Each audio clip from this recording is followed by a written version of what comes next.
اعوذ بالله من الشیطان اللعین الرجیم. بسم الله الرحمن الرحیم.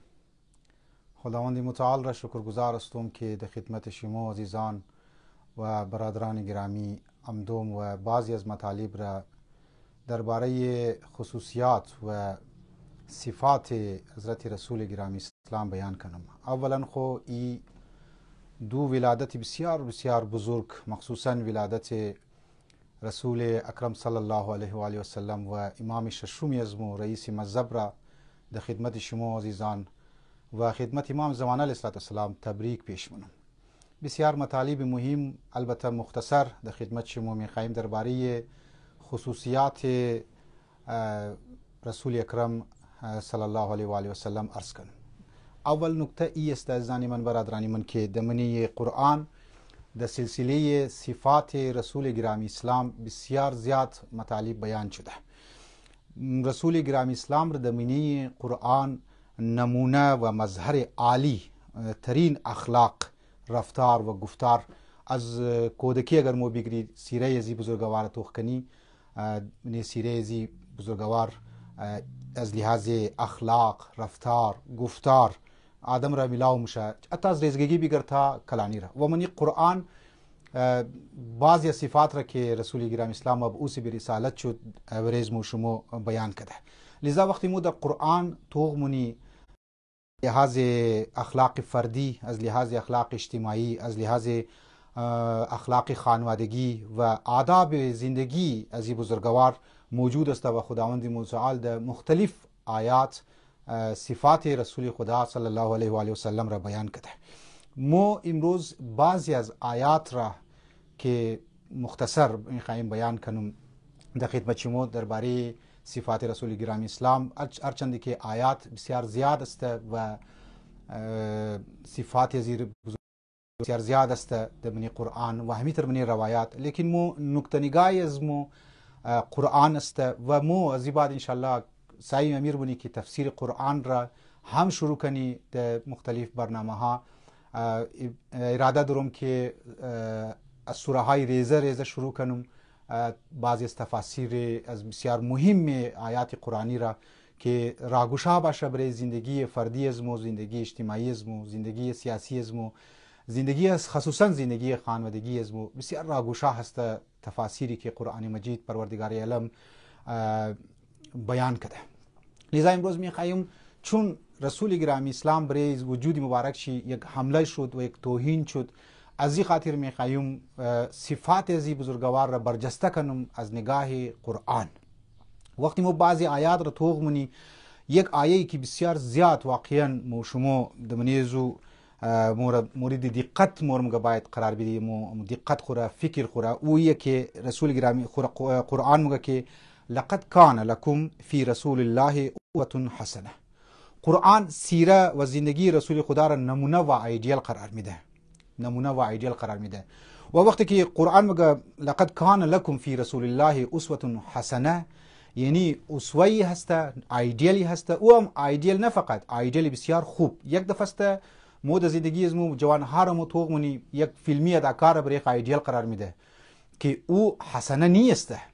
یک دفعه مو میگن یگو کس یگو کلان افسر را برای خو ایدیال قرار میده، ممکنه حسنه ازو امو ایدیال شی در یک محدود صفت مطلب باوند باشه. لیکن رسول گرامی اسلام را وقتی مو شما توغ منی مینگرنی این مگه که رسول قرآن مگه در تمام جنبه های زندگی، عرصه های زندگی ذات رسول خداوند ذات رسول خدا اسوه هست و او هم اسوه حسنه هست. فیلمی اداکارا که برای فیلمی اکترز و اکتریس که است که برای مردم جوان ها که نمونه قرار میگیره، او به عنوان امو یک ظاهری لباسی از او نمونه قرار میگیره، لیکن حسنه نیست. از یعنی من برادرانی من، خداوند متعال ما منی قرآن میگه شما باید در زندگی از خود رسول خدا را ایدیال قرار بدید، رسول خدا را باید نمونه قرار بدین. چرا؟ چون که سیرت از بزرگوار حسنه است. چرا که ذات از بزرگوار زندگی فردی شی، زندگی اجتماعی شی، زندگی سیاسی شی و میتر زندگی خانوادگی شی حسنه است، حسن است، یعنی خوب است، نیکو است. ایره باید مو شما در برای زندگی از خود ایدیال قرار بدید. و واقعا نمیه عقل ما میره مگه، منطق ما میره مگه که مو باید او فردی را برای زندگی خود خو ایدیل قرار بدی و او شخصی را ایدیل قرار بدی که انسانی کامل باشه. عقل امیر بگه واقعا نه ای که خدا نخواسته متاسفانه ما میگرنی منی سوشال میدیا میگرنی منی فیسبوک میگرنی منی اینستاگرام میگرنی منی دیگه جایی که میگرنه انسان بعضی از افرادهای مذهبی دخترهای مذهبی حتی مذهبی و مای محرم بسیار خوب پوستار شیر مونن بسیار خوب گواه شیر مونن لیکن دی پی شی کی تو کنی ای پروفایل کی تو کنی یک فیلمی اداکارا را فوتوش داده یعنی چی یعنی از متاثر است لذا یک تناقض کلت تضاد ما بین ازی مذهبیا بعض از مذهبیا را دخترو چی جوانها را مو مینگرنی وای واقعا صحیح نیست در حالی که قرآن میگه رسول خدا را باید اسوه که قرار بدی. لیکن همین یک نکته دیگه در خدمت شما عزیزان بگم که وقتی قرآن ما میگه که رسول خدا یعنی اسوه است برای زندگی از شما ایدیال است اسوه حسنه قرار میده برای از شما. ما در نظر از ما امروز در دنیای جهان مابین مسلمان ها ذات مبارک خدا صلی الله علیه و آله و سلم محجور واقع شده مظلوم واقع شده هم در بین مذهبی ها یعنی تشیع شیعه که است مظلوم واقع شده هم مظلوم واقع شده. منی شیعه را توغمونه چون که یکی از تاریخ که انسان توخ کنه یک چیزایی میگن که یک قدر از طرف وهابیت و سلفیه ها و از طرف اهل سنت یک قدر اشکالات شده نسبت به امامت. علمای ازمو و خطبا و ذاکرین و کتابهایی که نوشته شده سخنرانی هایی که مشده ماه محرم یا دیگه ماها بیشتر شی محوریت که قرار میگیره موضوعات امام علی علیه السلام هسته که متاسفانه اون جیم کاش او سیره ای که مظلومیت امام علی علیه السلام را نشون میداد او مورد توجه قرار نگرفت. ذاکره را انسان وقتی توغمونه بسیار سطحی گواه میزنه، علما را بعض اوقات توغمونه بسیار سطحی گواه میزنه تا اونایی که بسیار بعض اوقات میگن انسان واقعا مشهور است اونها را انسان میگن سطحی گواه میزنه نسبت به امام علی علیه السلام. لذا تاریخ و شبهات و سیلی از بمباریایی که از طرف وهابیا مشدرو علما مجبور شده که باید علما امام علی علیه السلام را دفاع کنه. البته علما صحیح دفاع هم کردن و کتابها نوشته شدن علامه امینی رحمت الله علیه دیگه بزرگوارها که متوقمنی خوب نوشتن لیکن این نوشته ها و این مواد برای مردم رسنده نشده و در میان علی خب یک موضوع جداگانه که چرا مطالب دینی صحیح دمنه افکار جوانها انداخته نشده، قصوروار علماء، قصوروار مذهبیای، قصوروار انجمن والای، قصوروار گروه ها هستن، قصوروار اونایی که در رأس کاری فرهنگی قرار دارن اونها هستن. لذا این در جای یک موضوع هسته. لذا ما میگم که رسول خدا صلی الله علیه و سلم دمنه شیعه هم مظلوم واقع شده که او تر ذات رسول خدا باید مورد بررسی قرار می گرفت، صفات رسول خدا باید بررسی قرار می گرفت. خداوند متعال میگه اسوه حسنه یک ایدیال است، یک نمونه است، یک انسانی کامل است برای شماها. لذا باید طرفش توجه مکدی لیکن مو توجه نکدی و ذهنی از مورا افکاری از مورا به طرف امامت برد. امام هم مظلوم واقع شده متاسفانه که گفتم او امامت را که باید مو از لحاظ کلامی، از لحاظ تئولوژی، از لحاظ عقیدتی که باید برش دیسکس مکدی علم امام است. امام علیه السلام چرا سکوت کرد؟ مشکلات امام علی علیه السلام چی بود؟ امام حسن علیه السلام مشکلات چی بود؟ کردارهای از اینا را مو متاسفانه اوتر بررسی نکدیم. لذا ذات رسول خدا هم از جهت ظاهری هم از جهت معنوی منی شیعیان علی علیه السلام مظلوم واقع شده. شما تو خین یک برای شما یک مثال بزنم. یک برادر محترم در میلبن بود، خدمت شم تر میشیشتی با بعض اوقات بندار کی مشهود گب مشهود او واقعا گفت یک دفعه سید آباد و یک نفر بود چرسی از دنیا رفت بیچاره خدا بیامرزه. او اما یک نفر گفت که بابا فلان نفر فلان سنی ما در علی علیه السلام را توهین مونه، یعنی علی علیه السلام را کم میزنه. او گفت وا یعنی چی؟ اگر او علی از مو را در کم میزنه توهین مونه، مو نعوذ بالله رسول شرک است، پیامبر شرک است توهین مونی. لذا تو کو یک فکری هم ده که علی از مو رسول خدا از اهل سنت است. این بسیار خطرناکه در حالی که از جنبه وجودی از منی فلسفه بگر منی علم عرفان بگر وجودی ذات مبارک رسول خدا بعد از خداوند متعال در اعلی ترین مرتبه قرار داره. مو باید بعض اوقات در ماه محرم بهری ذات ازی بزرگوار مورد تحلیل قرار بدی، زندگی ازی بزرگوار مورد تحلیل قرار بدی. 23 سال کی زحمت کشی، تربیت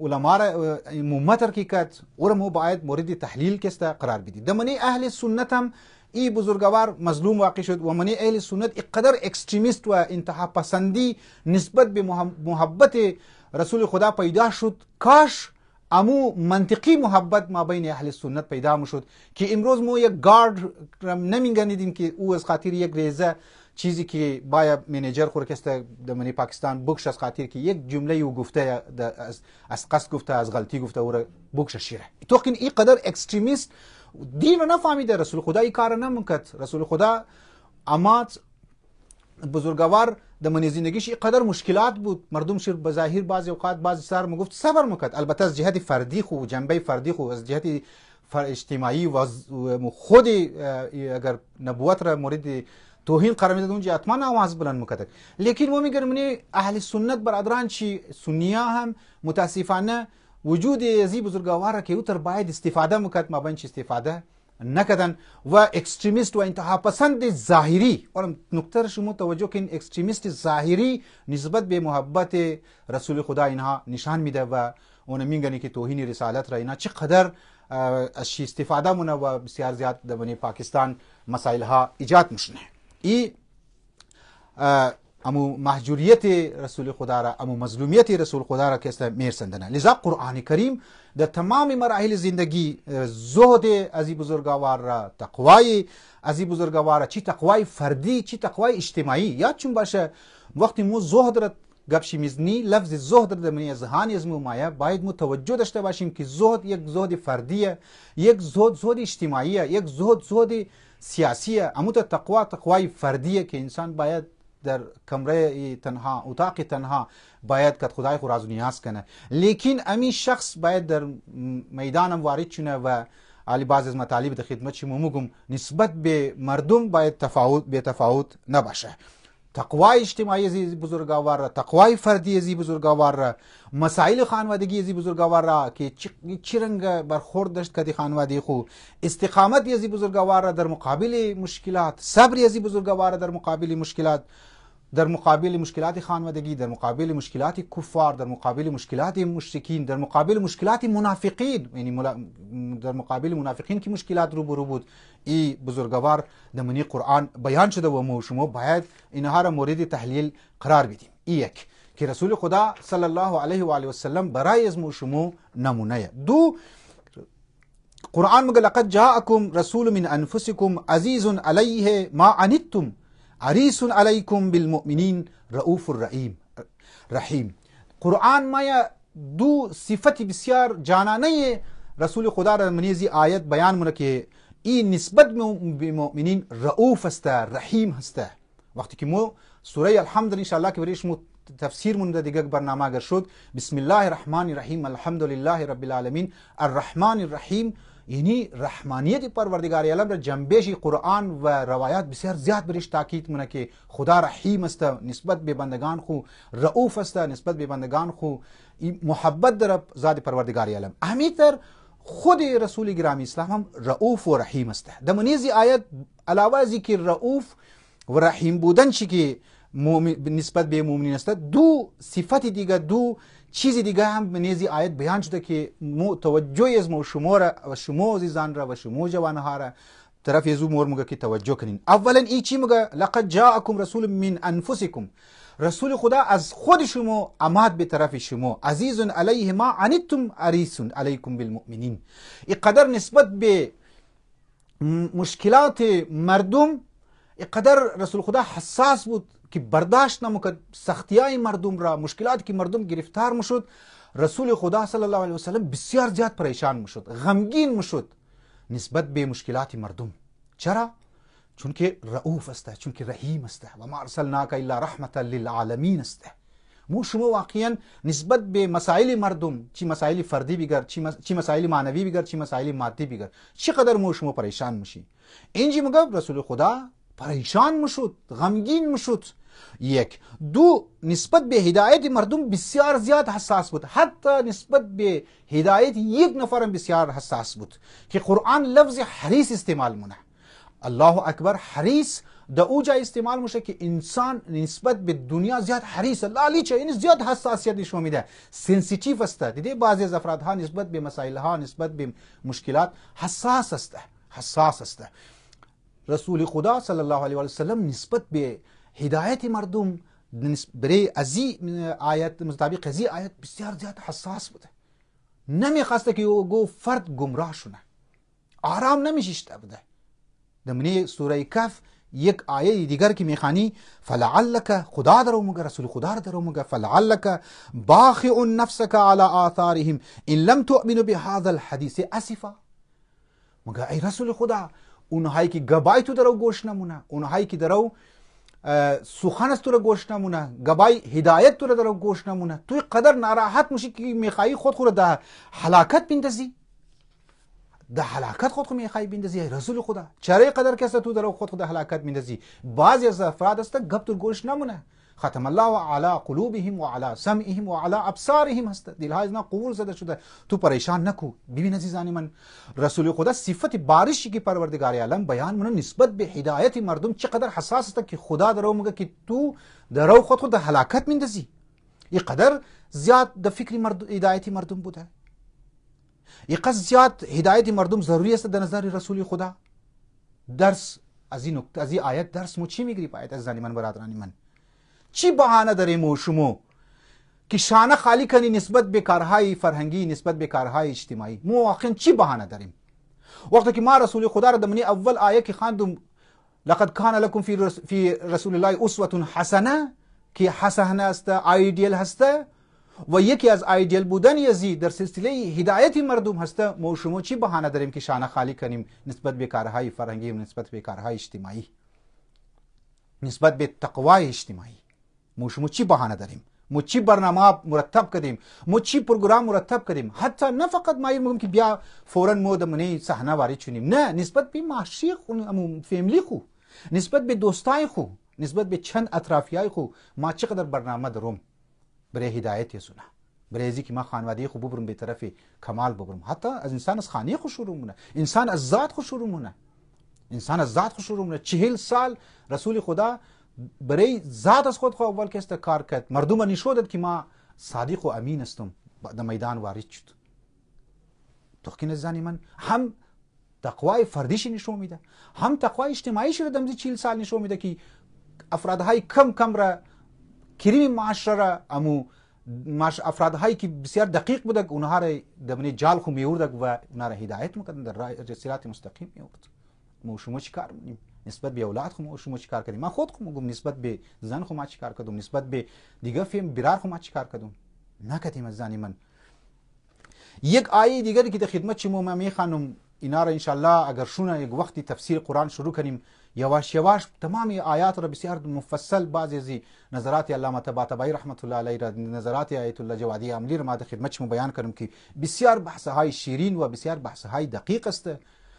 خب یک آیه دیگری 6 خصوصیات رسول خدا صلی الله علیه و سلم را بیان منه. 6 خصوصیات چی میگه؟ فبما رحمت من الله لنت لهم ولو كنت فظا غلیظ القلب لانفضوا من حولك فاعف عنهم واستغفر لهم وشاورهم في الامر فاذا عزمت فتوکل على الله ان الله يحب المتوکلین. قرآن 6 صفت رسول خدا را در منیزی آیت میخواه بیان کنه که هر کدامشی برای ازمو شما رهگشا هست، هر کدامشی برای ازمو شما یک ایدیل هست، یک نمونه هست، یک درس هست. چی میگه؟ فبما رحمت من الله لنت لهم، میگه به خاطر رحمت خدا هست که تو کدی افرادها خوشخویی و مهربان هستی. لنت یعنی مهربان هستی. لو كنت فظا غلیظ القلب لانفضوا من حولك، اگر تو بدخوی مو بودی، اگر تو بد اخلاق مو بودی، اگر تو خشین مو بودی، اگر تو زود قارت میمد، اگر تو یعنی هر کس را برایش قار مشدی، با خدا قرآن درو مگه تو که است از گیر تو افراد اطرافیای تو پراکنده مشد، تو را ایله میدد.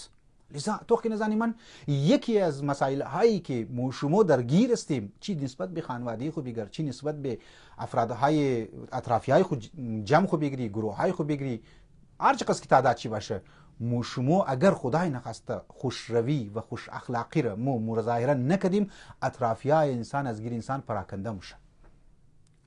حتی نسبت به خانواده اگر انسان توخ کنه، اگر ما بد اخلاق باشم زن از مزگیر ما پراکنده دور تو تامونه، اگر زن انسان بد اخلاق باشه، زن انسان تمام روز شوی خود تنگ کنه، او از بین او تو تامونه، فرار مونه. لذا رسول قرآن میگه که تو خوشروی است که افراد گیر تو جمع شده و در بسیار در کم مدت مدیدی در 23 سال اسلام بسیار وسیع پیمانه که است ترقی کرد، پیلاو شد. چرا؟ یکی از قرآن میگه یکی از اسباب شی ریزن شی او اخلاق رسول خدا صلی الله علیه و سلم بوده.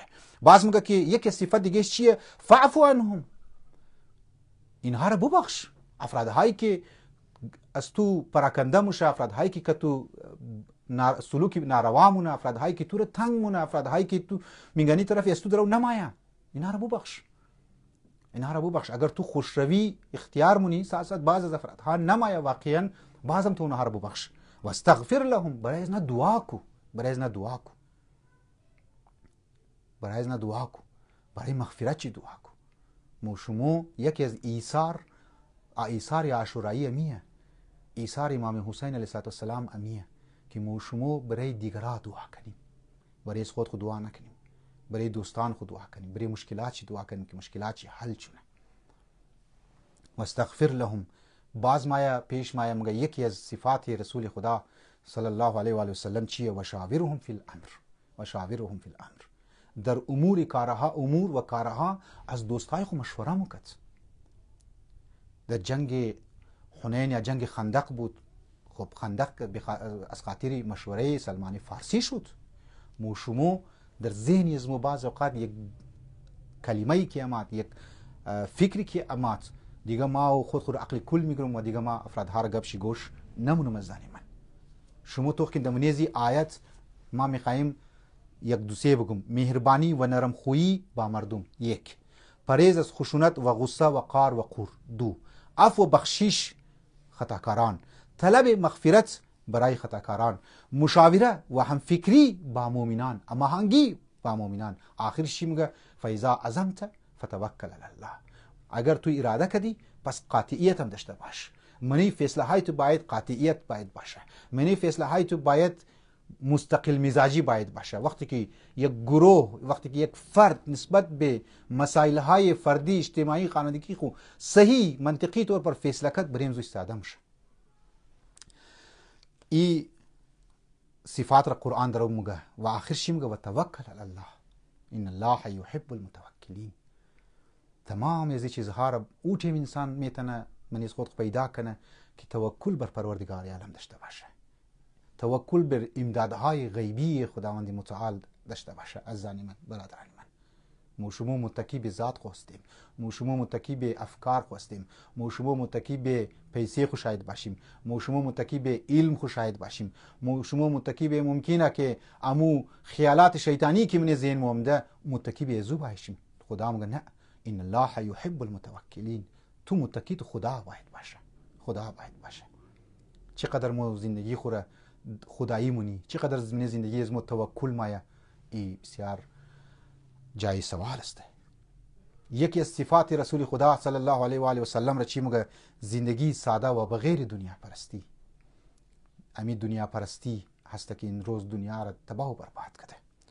فلا تعجبک اموالهم ولا اولادهم. ای رسول خدا، تو را شگفت زده نکنه، تو را حیرت زده نکنه اموال مردم و اولادهای از اونها. بعضیا 4 اولاد داره، بعضیا 5 اولاد داره، بعضیا اولادهایش بسیار پیسه دار است. اموال دیگران تو را توجیب، یعنی تو را تعجب زده نکنه، متعجب نکنه، واقع نمیترسته. ذات خود سیره رسول خدا انسان توغمونه یک زندگی ساده داشته بوده. مو شما زندگی از مو چیه؟ پورا زندگی از مو شما در پشت دنیا، پشت پیسه دبل کسته تیر مشنه. قرآن ما چی میگه؟ نجل مخفون، وای اونهایی که بارش سبوک است اونها نجات پیدا مونه، اونها که بارش سبوک نیست اونها مسائل چی، مشکلات چی بسیار زیاد میشن، هم در عالم آخرت هم در مزید دنیا. یکی از ویژگی ها، یکی از صفات رسول خدا زندگی ساده بود. از آن من ما شما باید زندگی ساده اختیار کنیم. ما شما دنبال شهوات نریم. ما شما دنبال غریزه جنسی باید نریم. ما شما باید دنبال گاڑی و چشمی و سالدریا باید نریم. از آن من نریم. این چیزها را باید طرف شما شما توجه کنیم. یکی دیگه از مسائل صفات رسول خدا که بسیار در نظر از ما ضروری مایه، او یکی کلا تمام اهل بیت علیهم السلام این صفت را داشتن و بسیار صفت روشن بود که انشالله ایره یگو مجلس دیگه تفصیلا برش میگم. او یکی در مقابل مشکلات، در مقابل مصیبت ها، مشکلات را به اپورتونیتی و فرصت ها تبدیل کردن. از مشکلات اینا استفاده برپور کردن و خلاقیت ها و ابتکارهای را به وجود آورد. از من برادران من به وجود آورد و حوادث را، مشکلات را تبدیل کردن به یک ابتکار و به یک خلاقیت استفاده کرد. ذات رسول خدا را متوق منی زندگیش چقدر مشکلات بود. ذات امام علی علیه السلام متوق منی 25 سال سکوت، 25 سال مصلحت، مشکلات عظیم روی بروشی بود. امزی مشکلات استفاده کردن. امام حسن علیه السلام که از مشکلات صلح استفاده کرد، بنی امیه را رسوا کرد. امام حسین علیه السلام از مشکلات که یزید بر مسند خلافت شیشت از او استفاده کرد، یزید رسوا کرد. تا قیامت یزید رسوا شد و بعض از افرادها را بردن طرف کمال برد. ابا عبدالله علیه السلام. حضرت امام سجاد علیه السلام روبرویش مشکلات بود که بعد از حادثه عاشورا امام سجاد علیه السلام یک قدر مشکلات روبرویش بود که ارتد الناس الا الصلاه، 3 نفر صحیح آدم ها ماندن دیگه ارتد الناس، مرتد شدن، رفتن به طرف زبانه جاهلیت. لیکن امی بزرگوار امزی مشکلات دید، شرایط حالات زمان خورا، مقتضیات زمان دید، مکان را دید، مطابق حالات خو باید صحیفه سجادی را دعایشی باید لکایی کنه و دعا باید بخانه. استفاده کرد از مشکلات، استفاده کرد. ما یک کرایسیس داریم، یک اپورتونیتی داریم. از کرایسیس ها باید او را چینج کنیم به اپورتونیتی.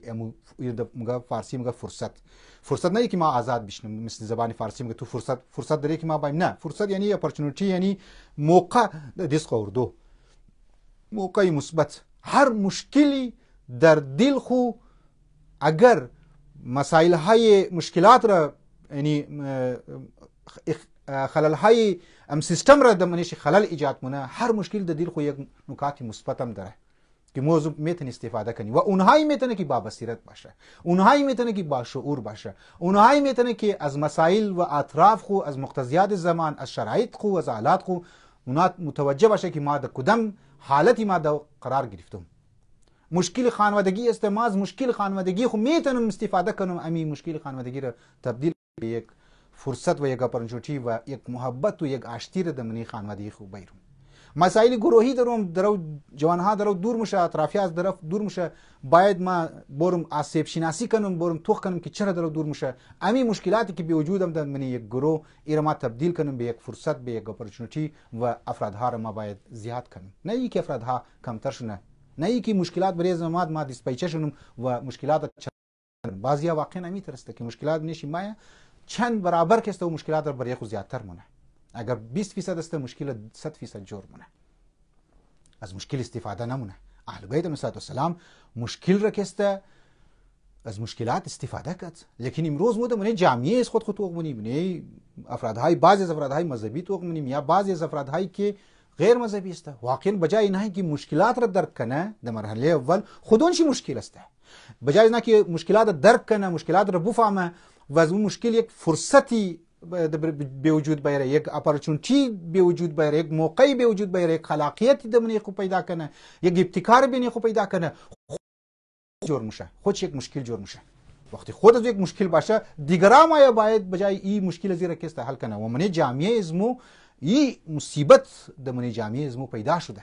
اونهایی که در رأس کار مذهبی، در رأس کار قومی و ملی قرار گرفتن در مرحله اول، اونها خودش مشکل ساز هستن، اونها خودش یک مجسمه از مشکل است که مو بجای بوری مشکلات جامعه را بفهمی بس از این مشکلات در فرصت تبدیل کنیم، در یک اپورتونتی تبدیل کنیم، از او یک ابتکاراتی بنی وجود بنی معاشره پیدا کنیم، یک خلاقیت های بیاریم. مو باید اول بوری درگیر شیم که از او فرد مثلا ما خود دارم ممکنه من سوسایتی برم سبارود ما یک مشکل باشه منی معاشره، لذا واقعا عجیب است منی معاشره از مو و منی سوسایتی از مو منی بعضی از افرادهای مذهبی. لذا بحران را وقتی تعریف منی دو تعریف را که است ما میخواهیم در خدمت شما بیان کنم که واقعا عجیب است. دو تعریف را جامعه شناسان اونایی که سوسایتی معاشره مفهمه اونایی رو میگه که بحران معنیش کرایسیس معنیش این است که وقتی که حادثه ای که امی طرح اچانک کی واقع میشه اتفاقی که میفته، مردمی از معاشره مردمی از سوسایتی دوچار سردرگم میشه، حیرت زده میشه، پریشان میشه که واقعا ما چیکار کنم. ما نزدیک که پیشی رو منی یک خلطه بیند سر منی چکر بدی شیره از بعد باید واسکو پیشی سر بیچاره سر چکر است، سردرگم است که چیکار میشه چیکار نمیشه، چیکار نمیشه، نمیفهمه داره کجا ما یک لحظه ولی گیچ است. کرایسیس و بحرانی که من یک سوسایتی امات با عوام افرادها اونهایی که خود آماده نکرده منی برای مشکلات اونها سردرگم میشه. بعضی تعریف بحران ای تر منه، بعضی جامعه شناسان بحران را ای تعریف منه، کرایسیس ای تعریف منه که اچانک یک حادثه رخ میده که سیستم را مختل مونه، لیکن این سیستمی که مختل میشه و بحرانی که بی وجود آمده نیاز به اینزی داره که فوری به طرف بحران توجه شونه و تا تصمیم گرفته شونه. کل انزیر ده من تعریف بحران آورده، من تعریف کرایسیس آورده، من تعریف یک حادثه آورده که من یک سوسایتی واقع میشه و من حتی من یک خانه من یک فامیلی که روبرو میشه زن شوی باید متوجه شونه و فورا باید تصمیم بگیره، نه برای مدت ها بیله که زو بعد آوستر تیر شونه. این مگه تعریف بحران.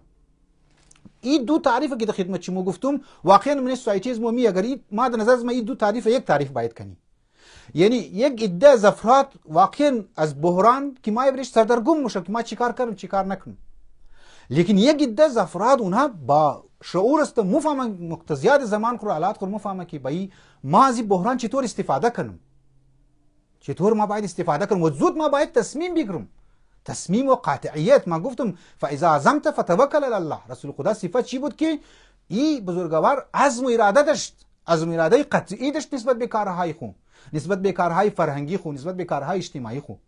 مو شما هم زنی من برادرانی من باید اول بفهمی که بحران د منی معاشره از مو امده، بحران فرهنگی منی معاشره از مو شما امده، بحران سیاسی منی معاشره از مو شما امده، بحران اقتصادی منی معاشره از مو شما امده. مو در توخ کنی که بحران خانوادگی هم فامیلی شوز بسیار زیاد شده، مو اینها را باید بفهمی.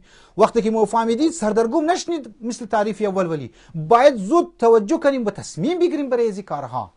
خصوصا مثال که طور پر ادلیج والا شما جوانهای شما نو نسل شما، خب برای آینده نسل شما چی برنامه دارین، شما چی پروگرام دارین واقعا؟ تا که شما نسبت به جوانهای خوب برای امزی کیک و برای ازی جشنی مختصر شما اکتفا مونین، چقدر واقعا ما این روز صاف میگم عزیزانی من برادرانی من، چی برنامه دارین شما؟ یک بحران است، یک کرایسیس است، طرف از این بحران کس توجه نمیده.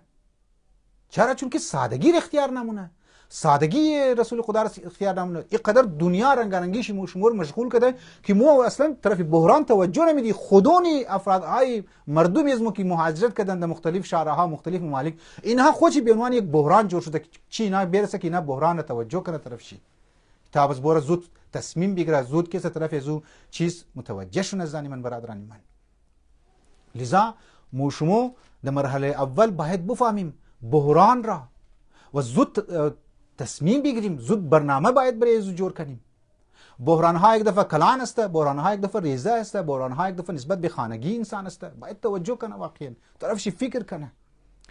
مو اهل بیت علیهم السلام را توغمون امام در خدمت چه مو گفت امام سجاد از بحران کو استفاده کرد، توجه کرد، زود تصمیم گرفت. باید ما از طریق دعا باید مردم را باید هدایت کنم، ما باید برده ها و غلام ها را باید بخرم، اونا را تربیت کنم، باید آزاد کنم. امام باقر علیه السلام از بحران بنی امیه و بنی عباس استفاده کرد و آمد او یونیورسیتی را بنیان چیست که پسر بزرگوار شی حضرت امام صادق علیه السلام او یونیورسیتی را که باید تکمیل رسند، از بحران استفاده کرد، توجه داد. دیگه امام های ازمو میتر طرف از هر کدامشی مطابق زمان خو از بحران ها استفاده کرد. امام آخری، امام پدر بزرگوار امام زمان علیه السلام از بحرانی که بسیار د تنگ حالت تنگی زندگی میکرد، د مشکلات زندگی میکرد، باید مردم را آماده میکرد برای ظهور برای غیبت امام زمان علیه السلام که باید مردم توجه کنه که از بعد امام غایب میشه. این بحران روی بروی امام بود، این کرایسیس روی بروی امام بود، این مشکل روی بروی امام بود. امام از این بهتر طور پر استفاده کرد و مردم را ذهن چی آماده کرد. یکی از کارهای مهم امام حسن عسکری علیه السلام اذهان مردم را برای غیبت امام زمان که در پرده غیبت مورا آماده کدو بود. و در این زمان امام زمان علیه السلام در نظری از من بحران فکری، بحران فرهنگی قدر زیاد شده که ما از پیشم در خدمت شما گفته باشم که سیلی از بحران جوانهای از مورا درگیر مونه، درگیر کده از سوشال میدیا بگر، از میدیا بگر، از سایت های بد بگر، از رفیقای بد بگر، از درامه ها بگر، از فیلم ها بگر، از اطرافیا بگر، انوایرمنتس بگر. یک یلغاری به طرف جوانهای از در زمان غیبت امام زمان علیه السلام است که این بحران را علما باید توجه کنه. این بحران باید اونایی که در رأس کارهای دینی قرار دارن اونها باید مورد توجه قرار بدن و برای ازنا فوراً برنامه ریزی کنه، برای ازنا فوراً پروگرام باید جور کنه که ما جوانهای خورا ما چطور میتونم از این بحران فرهنگی نجات بدم. یک دفعه است اونایی که لیدر است اونها توجه کنه که بحران سیاسیه، اونها باید توجه کنه که ما مثلا این رای از بحران سیاسی که من یک قوم از ما ایجاد شده ما چطور ما باید بچاو کنم و مردم خبرم طرف یک بینش سیاسی، یک شعور سیاسی. این بحران ها هست زنی من، برادران من. رسول خدا صلی الله علیه و آله و سلم، سیره اهل بیت علیهم السلام، اینها به طور بسیار زبردست اینها از بحران ها استفاده کردن و امروز شما باید توجه کنیم. باید وقتی که بحران را فهمیدیم، کرایسیس را فهمیدیم، برای حل چی تصمیم گرفتیم، برای زو باید چند نکات دیگر هم باید ما در نظر بگیریم که این مسیرت اهل بیت علیهم السلام ما. یک، داشتن هدف روشن و واضح. هدفی از ما، مقصدی از ما، تارگتی از ما، کاری فرهنگی است باید واضح باید باشه. معلوم باشه که هدف چی است واقعا. هدف کاری گفتم کاری فرهنگی است، هدف مسائل سیاسی است، هدف مسائل عرفانی و عبادی است، هدف مسائل خانوادگی است. اینها باید واضح باشه. از سیره اهل بیت علیهم السلام خصوصا سیره رسول خدا و شاورهم فی الامر استفاده میشه. اونهایی که بحران را متوجه شد برای بحران میخواد یک تصمیم بگیره، اونجا مجبور است که باید مشوره کنه. بسیار اهم است بحران را اگر تبدیل کنه به یک اپورتونیتی، به یک فرصت، به یک موقع، اونجا باید نسبت به اطرافیای خود باید مشوره بگیره و شاورهم فی الامر. و آخر چیز من بحران را که میخواد متوجه شونه، بحرانی که متوجه شده و میخواد که تصمیم بگیره برای چیز زود ایه که امی که تصمیم گرفت برای بحران را که تبدیل کنه به یک فرصت، بحران را تبدیل کنه به یک موقع و از یک خلاقیت ایجاد کنه، ابتکار کسته دمنی معاشره به وجود بیاره. اونجا ما شمار بگم مشکلات دوباره یک مشکلات فردی، مشکلات اقتصادی، مشکلات سیاسی در وجود مایه. باید روبرو شونیم به سختی ها، روبرو شونیم به سختی ها. چاره به جز از این نداریم که ما به سختی ها روبرو شونیم. اللهم اجعل محیا محیا محمد و آل محمد و ممات ممات محمد و آل محمد. وقتی ما میگم زندگی از زندگی محمد و آل محمد قرار بدی یعنی مشکلات. لذا یکی از چیزهایی که بحران را تبدیل میتونی به فرصت از زن من او یکی در استقبال باید سختی ها بری و متوجه باشیم که این مع العسر یسرا، همراه مشکلات آسانی هم هسته.